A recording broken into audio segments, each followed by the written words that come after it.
Good morning, my name is Davide Melita from the University, and I'm going to present a series of studies titled Economic Relative Deprivation and Perceived Injustice as Predictors of Social Alienation. The studies are part of the DigiPatch project, which has been funded by the European Union through the Horizon 2020 program. Our aim is to investigate the antecedents of social alienation, which is a psychological process, a psychological effect, which has been related with lesser democratic participation and higher rates of radicalization.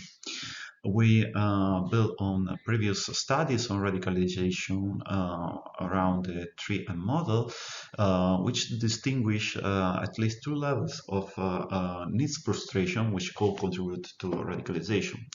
On the one hand, individual relative deprivation, and on the other hand, fraternal relative deprivation, which is been indicated by perceived injustice. We built on that, did that both individual relative deprivation and fraternal relative deprivation contribute to higher social alienation through a higher loss of significance, which has been posited to be signaled by humiliation as an emotional reaction. Moreover, we posited that micro-identification with narrow groups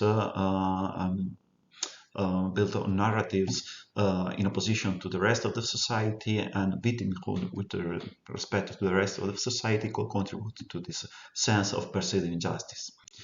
The first two studies were conducted in Spain and samples of students and familiars of students in 2015 and 2016. Measures of social alienation, perceived injustice to working group, personal economic relative deprivation and humiliation were included, and participants had to choose which were their most important groups. The response of participants were categorized, and we distinguish among participants who identified themselves with political identities, which were mostly progressist identities, and the rest of participants. We found that perceived injustice resulted on higher social alienation through higher humiliation and directly, and also we found a direct effect of personal relative deprivation in study 1.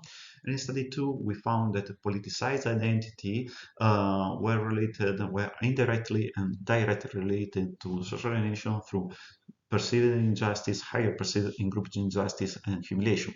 However, personal relative deprivation was not found to be a significant predictor of social alienation in this study. Study 3 was conducted in the UK, and importantly in the study, as well in study 4 and 5, political orientation was included as control variable. Here participants had to choose among a list of existing groups, and we distinguish among participants who identify themselves with anti-mainstream, mostly reactionist identities, and the rest of participants. In this case, anti-mainstream identities were predicting indirectly social alienation through higher perceived injustice and higher humiliation, and also personal economic relative deprivation was indirectly related to social alienation through higher humiliation. Study 4 and 5 were conducted in Spain and Poland in a representative sample, and importantly, differently from the previous studies, the studies were conducted during a period in which relatively progressist governments were in power. So in these studies, differently from the other three studies, participants had to list 3 to 5 identities and self-select which of this identity, if any, could be considered as anti-mainstream. Moreover, we included more reliable measures of our constructs. We found again an effect of anti-mainstream identity on social alienation on study 4, both directly and indirectly, and both direct and indirect effect of relative deprivation.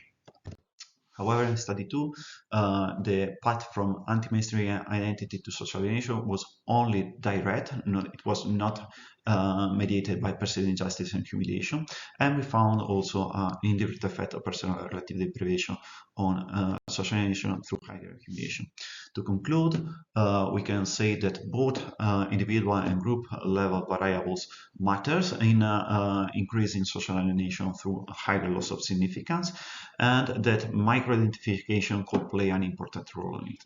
Moreover, context matters, so we can say that dependently on the context, the political and cultural context, one process or the other could take more relevance in predicting social alienation. Thank you for your attention, and don't hesitate to write me for further detail and scan the QR code to find out more about our project. Thank you.